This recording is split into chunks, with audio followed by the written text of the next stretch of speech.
Hello everyone, তো আমরা এসে গিয়েছি ভৈরবকুণ্ড পিকনিক স্পটে। খুব সুন্দর একটা অনুভূতি। কিন্তু আমি এখানে সেকেন্ড টাইম এসেছি, এবার বরের সাথে, মানে তাদের অফিসে। আরেকবার যখন এসেছিলাম তখন আমি স্কুল থেকে আমাদের স্কুলের স্টাফের সাথে এসেছিলাম, সবাই ফ্যামিলি নিয়ে এসেছে। তো দেখতে থাকো আমরা সেই দিনটা কেমনভাবে পার করলাম। আমরা এই ভিউটা দেখে নাও, জাস্ট অসাধারণ। আমরা সেখানে গিয়ে প্রথমে ব্রেকফাস্ট করে নিলাম, মানে কিছু একটা খেয়ে নিলাম। তারপর রাধার জন্য সবজি টবজি কেটে দিয়ে রেডি করে দিয়ে আমরা একটু ঘোরার জন্য বেরিয়ে গেলাম ভুটানের দিকে। তো দেখতে থাকুন, যেতে যেতে ভিডিও করে যাচ্ছিলাম যাতে এই স্মৃতিগুলো আমার মোবাইলে থেকে যায়, যখন ইচ্ছে করে তখনই দেখতে পারি। ভালো লাগছে সবার সাথে যাওয়ার, মানে একটা অন্যরকম ফিলিং। এটা হলো সেখানে ঠাকুর অনুকূল চন্দ্রের মন্দির একটা। এই জায়গাটা এসে আমি প্রথমকে গিয়েছি, দেখো এত সুন্দর লাগছে ক্যামেরাতে, জায়গাটা খুব দারুণ কিন্তু দেখা যাচ্ছে।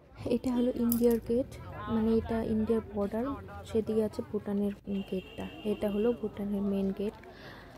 এখানে আমাদের অনেক সময় দাঁড়াতে হয়েছে, মানুষের একদম লম্বা লাইন, কারণ সেদিকে আমাদেরকে ঢুকতে দেওয়া হচ্ছিল না, আইডি প্রুফ দেখাতে হবে। তো আমরা সবাই নিয়ে গিয়েছিলাম, আমরা জানতাম ব্যাপারটা।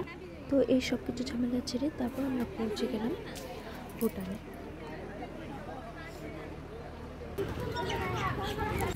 আমরা সবাই আবার হেঁটে চললাম একটা বিশেষ জিনিস দেখার জন্য।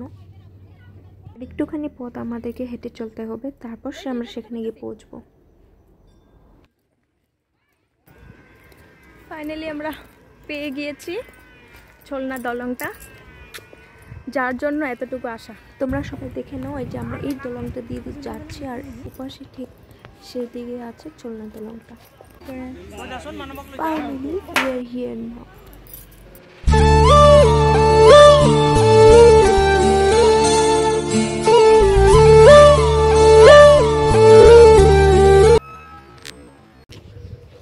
আচ্ছা, তোমরা আমাদের দুজনকে পছন্দ করো কিনা সেটা অবশ্য কমেন্টে জানিও। সুন্দর না জায়গাটা?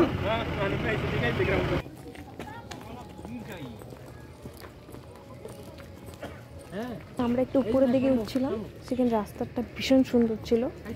তো ঘুরে আসার সময় দেখতে পেলাম জায়গায় জায়গায় সাজিয়ে দেওয়া হয়েছে ক্রিসমাসের জন্য, সেদিকে খ্রিস্টান লোক আছে মনে হয়।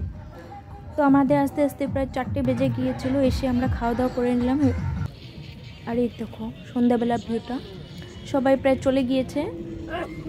আমরা একটু আগুন তাপিয়ে, ভীষণ ঠান্ডা লাগছিল, তার জন্য একটু শরীরটা গরম করে সবাই মিলে চলে আসছিলাম ঘরের দিকে।